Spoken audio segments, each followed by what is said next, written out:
Welcome to another mini lecture on algebraic topology, and this one will be again on covering projections.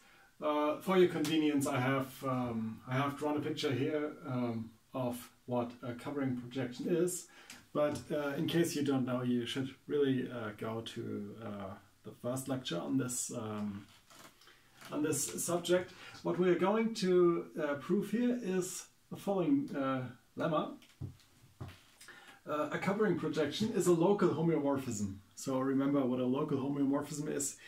If you have a space Y and you have a space X and you have a map from Y to X, then this map is a local homeomorphism if for every point in Y there is an open set containing this point such that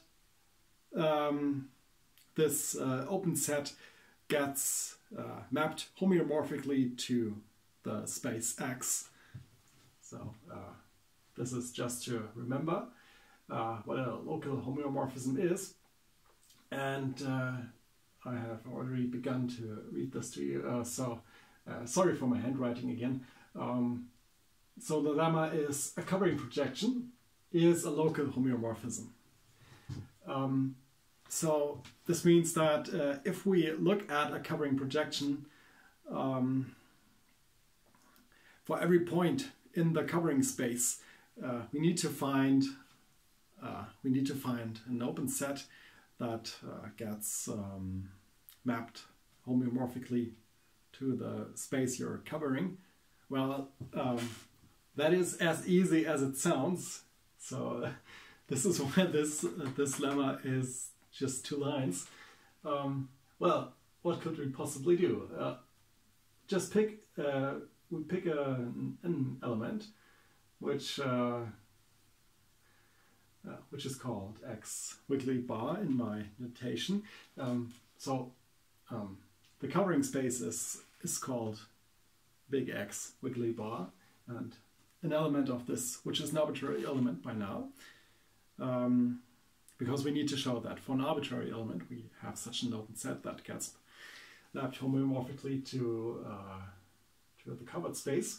So look at this element and then use the covering projection. So remember, this is a map here, P, which maps the space X wiggly bar to the space you're covering, which is called X in my notation, and such that for every point you're covering there is an open set U, such that the pre-image of this open set U is a disjoint sets in X wiggly bar that are mapped homeomorphically to U. And well, that is looking at this definition of covering spaces. Basically explains this lemma. So we have this element X wiggly bar, and we want to find an open set containing it that gets mapped to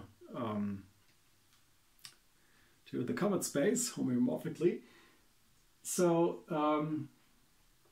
let's first look at P of X. So the image of this element under the projection to the covered space, and by definition of a covering space, this has an open neighborhood which I have called U of P of X wiggly bar, and the pre-image of this set containing the projection of this point is, again by definition, a disjoint union. So this would be the picture to keep in mind. This is this disjoint union. Of course, this can go on to infinity.